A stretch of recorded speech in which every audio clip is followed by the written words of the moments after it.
Olá, bem-vindo ao estudo da lição da Escola Sabatina, oferecido pela editora adventista Sá Feliz. Mais uma vez eu quero convidar você a se inscrever no nosso canal se você ainda não fez isso e também ajudar a divulgar esse trabalho com as pessoas com quem você tem contato.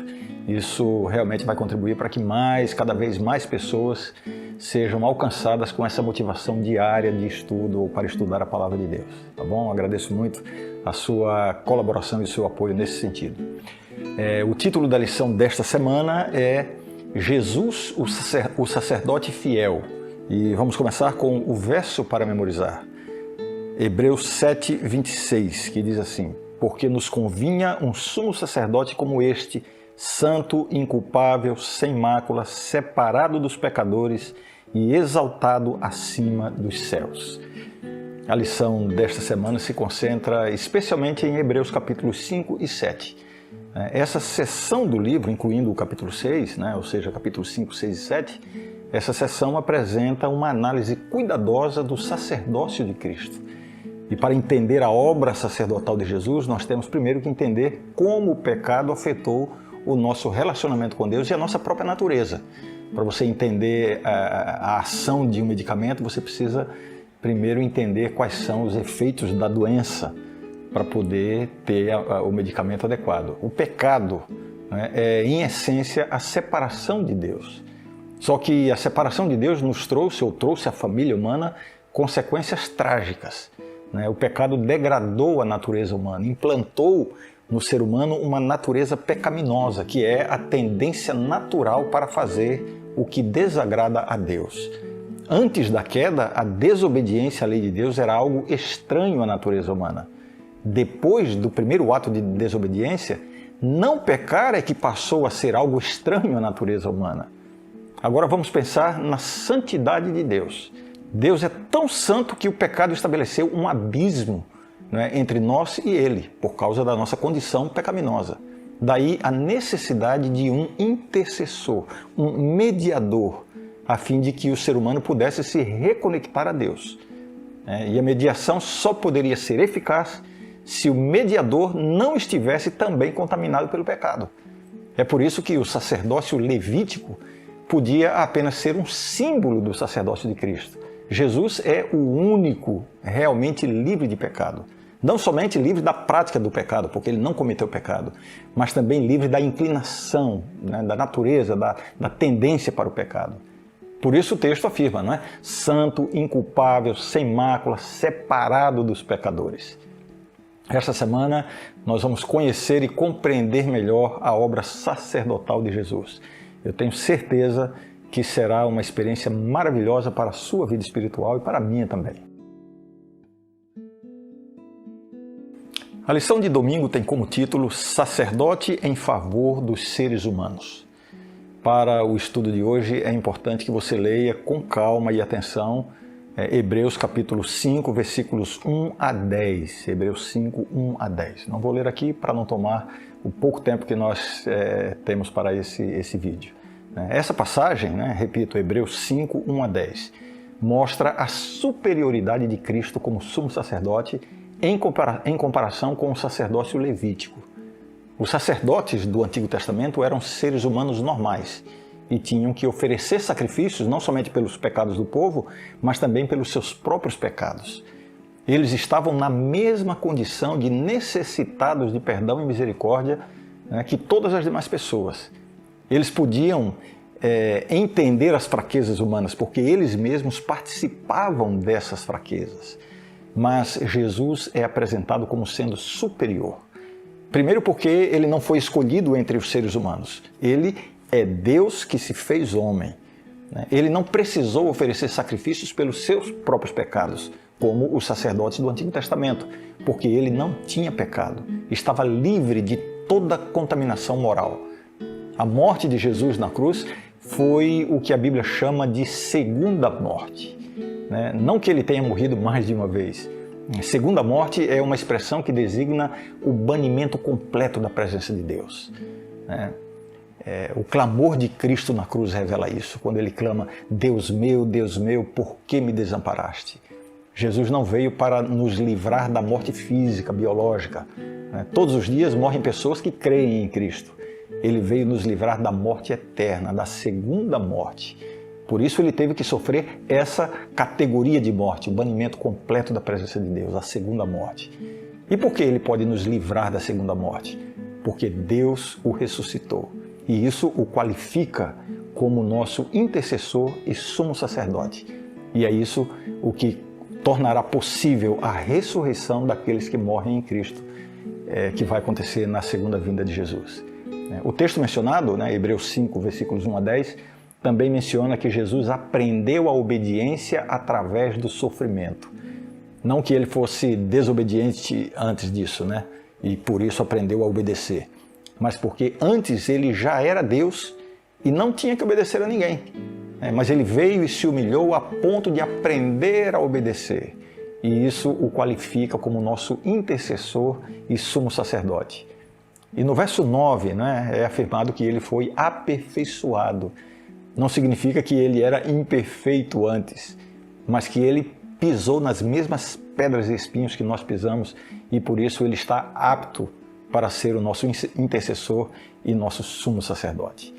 Isso me faz lembrar daquela linda canção, ó, que amigo em Cristo temos, mais chegado que um irmão.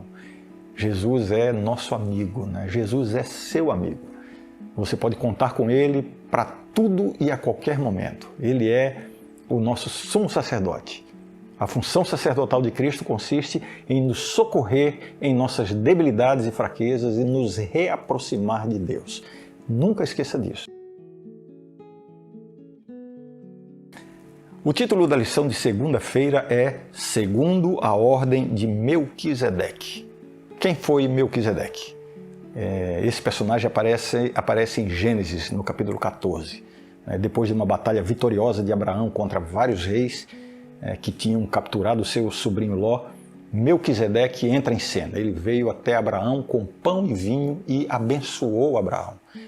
Melquisedeque é descrito como rei de Salém e sacerdote do Altíssimo. Tudo o que sabemos desse personagem vem dessa história.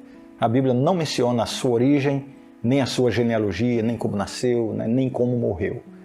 No Salmo 110, verso 4, Deus prometeu trazer um novo sacerdote segundo a ordem de Melquisedeque. E em Hebreus capítulo 7, o livro que nós estamos estudando, o apóstolo Paulo, o escritor de Hebreus, identifica Jesus como o cumprimento dessa promessa. Jesus é o sacerdote segundo a ordem de Melquisedeque. O que significa isso? Significa que há um paralelo muito evidente entre Cristo e Melquisedeque.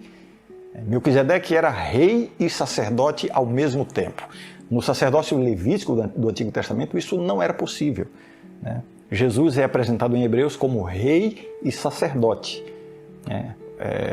Isso estabelece esse paralelo entre Jesus e Melquisedeque. Outro aspecto, Melquisedeque era rei de Salém. Salém e Shalom são palavras cognatas, têm a mesma raiz. Então, rei de Salém significa, ou rei de Shalom, significa rei de paz. E Jesus é o rei da paz. Outro aspecto desse paralelo entre Jesus e Melquisedeque está em Hebreus 7, verso 3, que faz a seguinte descrição de Melquisedeque. Sem pai, sem mãe, sem genealogia, que não teve princípio de dias, nem fim de existência. É óbvio que isso não é literal em relação a Melquisedeque, como se ele fosse um ser divino ou uma encarnação de Jesus no Antigo Testamento ou coisa parecida, nada disso. O escritor de Hebreus está apenas referindo-se à ausência de informações sobre a origem e o fim de Melquisedeque como um tipo, uma representação de Cristo, cuja existência não tem começo nem fim. Melquisedeque também aparece como superior ao próprio Abraão, porque Abraão reconhece a sua autoridade ao entregar-lhe o dízimo do despojo de guerra. Igualmente, Jesus é superior a Abraão em todos os aspectos, e também superior a todos os seres humanos e anjos. Ele é o nosso sumo sacerdote segundo a ordem de Melquisedeque. Entendeu agora essa figura? A lição de terça-feira tem como título Sacerdote Eficiente. E nós vamos começar o estudo de hoje lendo Hebreus 7, versos 11 e 12. Se, portanto, a perfeição houvera sido mediante o sacerdócio levítico, pois nele baseado o povo recebeu a lei, que necessidade haveria ainda de que se levantasse outro sacerdote segundo a ordem de Melquisedeque e que não fosse contado segundo a ordem de Arão? Pois quando se muda o sacerdócio, necessariamente há também mudança de lei. Muitos adventistas ficam meio assustados, né, quando se fala em mudança de lei. Mas vamos entender bem essa passagem agora. Primeiro, o texto revela a imperfeição do sacerdócio levítico. Embora ele tivesse sido ordenado por Deus, era imperfeito. Os sacerdotes não podiam livrar o pecador da culpa, porque eles mesmos eram pecadores. O sistema todo funcionava como uma representação de Cristo. Segundo a lei, apenas os membros da tribo de Levi podiam ser sacerdotes. Mas em Cristo essa lei foi mudada. Jesus se tornou sumo sacerdote sendo da tribo de Judá. Outra característica do sistema sacerdotal era que ele tinha que oferecer repetidamente o sacrifício de animais. Cristo veio e mudou também essa lei. A sua morte na cruz foi suficiente para perdoar os pecados da humanidade e o sacrifício não precisa mais ser repetido. Assim, o pecador não precisa mais realizar os sacrifícios de animais.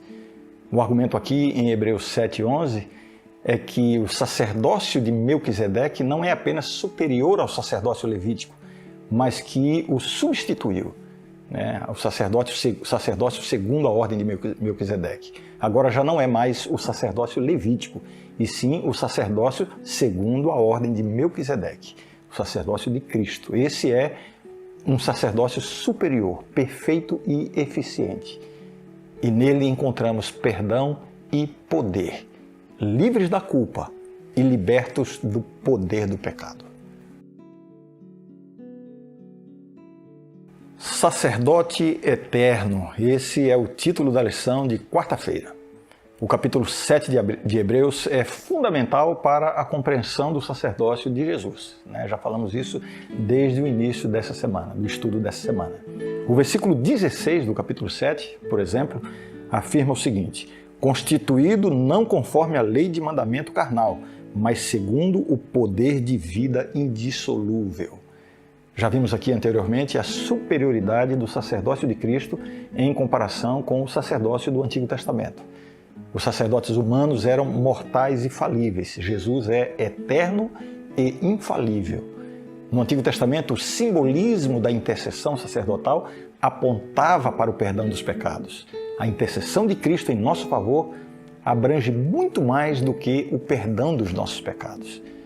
Se a obra de Deus por nós estivesse limitada ao perdão dos pecados que cometemos, né, das transgressões que praticamos, eu diria que essa obra não seria suficiente para nós. Por quê?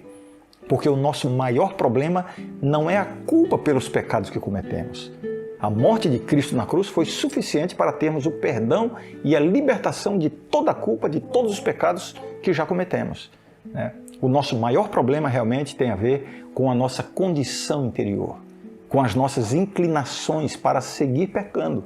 Por isso, precisamos de mais do que simplesmente o perdão dos nossos pecados. Precisamos desesperadamente uma obra interior transformadora. Precisamos de uma mudança de caráter. Precisamos não apenas de perdão, mas também de vitória.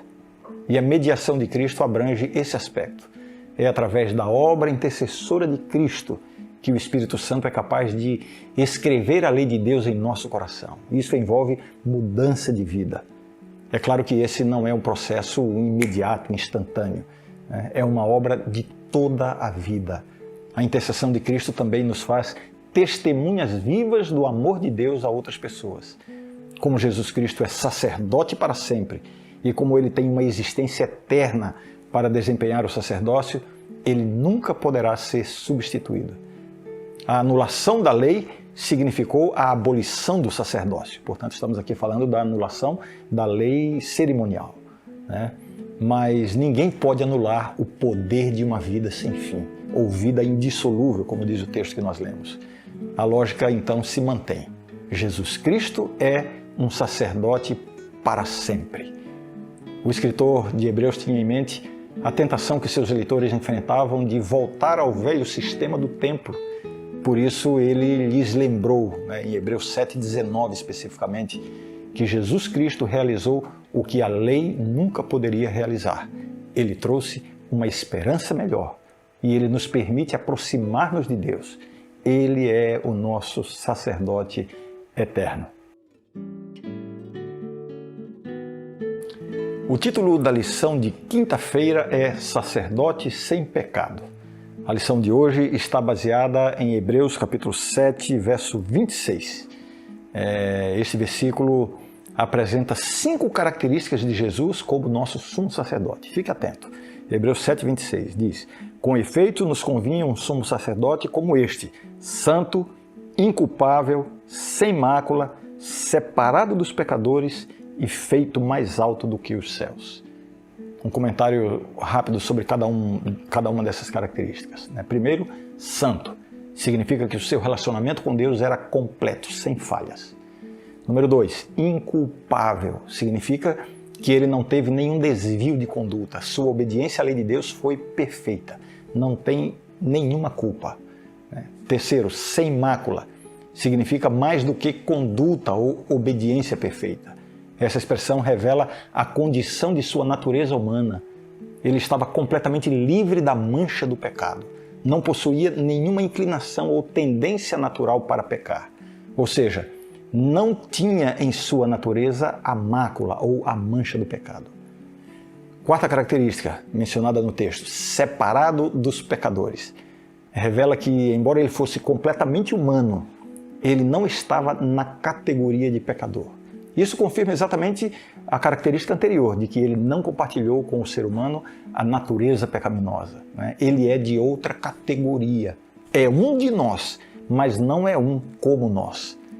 Ele foi afetado pelo pecado, mas não foi infectado pelo pecado.